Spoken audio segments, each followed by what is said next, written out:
আমাদের নজরে ফলতার ফল। পুনর্নির্বাচনের পর এবার রেজাল্ট আউট। আগেই ময়দান ছেড়েছে তৃণমূল প্রার্থী। পুনর্নির্বাচনের আগে জাহাঙ্গীর ওরফে পুষ্পা পগার পার। আধা সেনার ঘেরাটোপেই উৎসবের মেজাজেই হয় ভোট। আর ভয়হীন ভোটে ফলতায় রায় কোন দিকে? নিউজ 18 বাংলায় ফলতার ফল সবার আগে।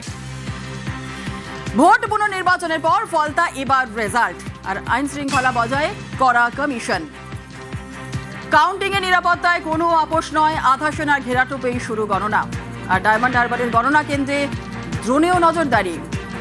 সকাল থেকে সেখানকার কি ছবি, সরাসরি কথা বলবো। আনিসুদ্দিন আমাদের সঙ্গে রয়েছে। নিরাপত্তায় কোনো আপোষ নয়, আধা সেনার ঘেরাটোপেই শুরু গণনা। কটা থেকে শুরু হচ্ছে গণনা? কি ছবি সেখানকার? নিরাপত্তা ব্যবস্থা কতটা জোরদার রয়েছে? কি ছবি সেখানকার আনিস? দেখো জুনেলা, একেবারেই যে ডায়মন্ড হারবার মহিলা বিশ্ববিদ্যালয় সকাল 8টার আগেই যারা কাউন্টিং এজেন্ট ছিলেন, একেবারেই বিজেপি, কংগ্রেস এবং সিপিআইএমের কাউন্টিং এজেন্টরা তারা কিন্তু ইতিমধ্যেই প্রবেশ করেছেন কাউন্টিং সেন্টারের মধ্যে। এবং যেহেতু ফলতা বিধানসভা তৃণমূল প্রার্থী অনেক আগেই কিন্তু নির্বাচন থেকে সরে দাঁড়িয়েছেন, ফলে তৃণমূল কংগ্রেসের কোনো কাউন্টিং এজেন্ট আসেনি। এবং এই ডায়মন্ড হারবার মহিলা বিশ্ববিদ্যালয় যেখানে দাঁড়িয়ে রয়েছি, এই মহিলা বিশ্ববিদ্যালয়কে নিরাপত্তার ঘেরাটোপে মুড়ে ফেলা হয়েছে। একদিকে যেমন ড্রোন দিয়ে নজরদারি চালানো হচ্ছে, তার পাশাপাশি কেন্দ্রীয় জওয়ান মোতায়েন হয়েছে এবং রাজ্য পুলিশ রয়েছে।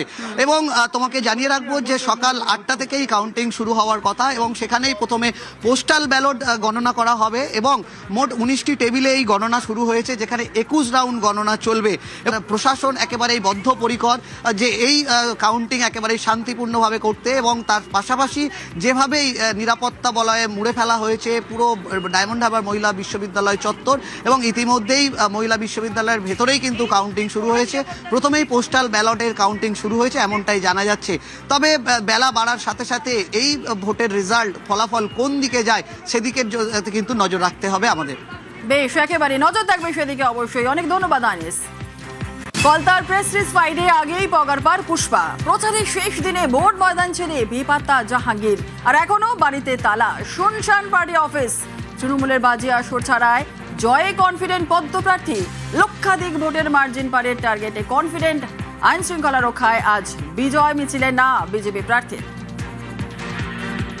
কড়া নজরদারিতে কাউন্টিং হবে। আমাদের যারা কর্মী আছে সবার কাছে অনুরোধ, এলাকায় যেন কোনো রকম কোনো বিশৃঙ্খলা সৃষ্টি না হয় এবং যারা করতে যাবে তাদেরও করতে দেবেন না, যাতে এলাকায় শান্তি শৃঙ্খলা বজায় থাকে সে ব্যাপারে দেখবেন। আর আজকের কোনো বিজয় মিছিল বা কোনো রকম কিছু হবে না।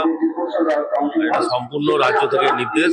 যারা করার উদ্যোগ নিয়েছেন বা যারা করবেন ভেবেছেন সেগুলো সব বন্ধ থাকবে। আজকে আমাদের তো টার্গেট রয়েছে 1 লাখের উপরে, এবার দেখা যাক কত। পশ্চিমবঙ্গের প্রথম বিশেষ অর্থনৈতিক অঞ্চল SEZ তৈরি হয়েছিল ফলতায়। গত 15 বছরে সেই শিল্পের ভূমি কার্যত শ্মশানে পরিণত হয়েছে। আর সেই ফলতা আবার স্বপ্ন দেখছে।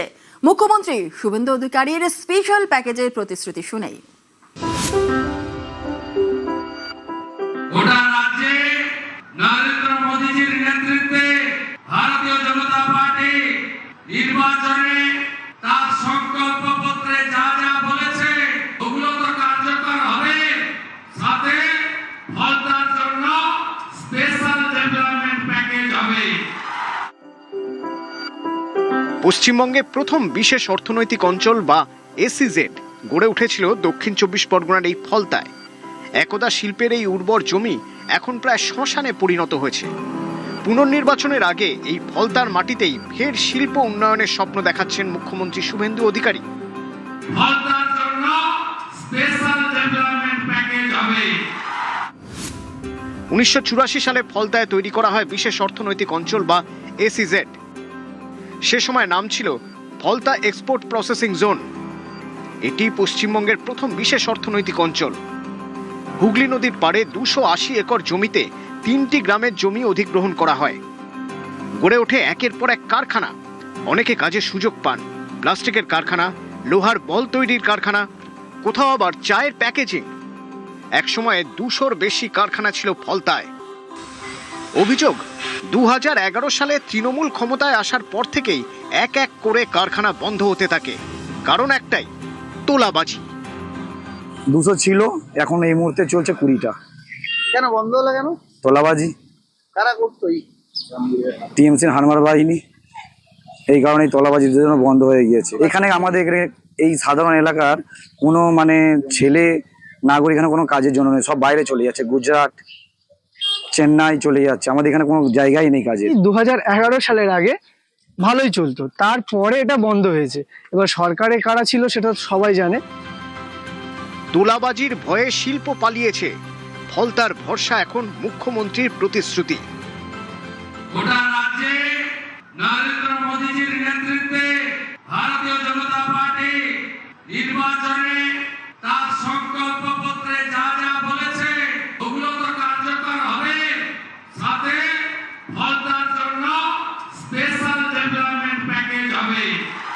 না এসেছে এখানে শিল্প, না হয়েছে কোনো উন্নয়ন, শুধু হয়েছে তোলাবাজি। তোলাবাজি ছাড়া এখানে কিছুই নেই। যদি ফলতায় শিল্পাঞ্চল হয় তাহলে সাধারণ মানুষ খেতে পাবে। মুখ্যমন্ত্রী বলেছেন তো মানুষের স্পেশাল প্যাকেজ যদি দেয় তাহলে ফলতার উন্নয়ন হবে, ফলতার সব মানুষ ভালো থাকবে।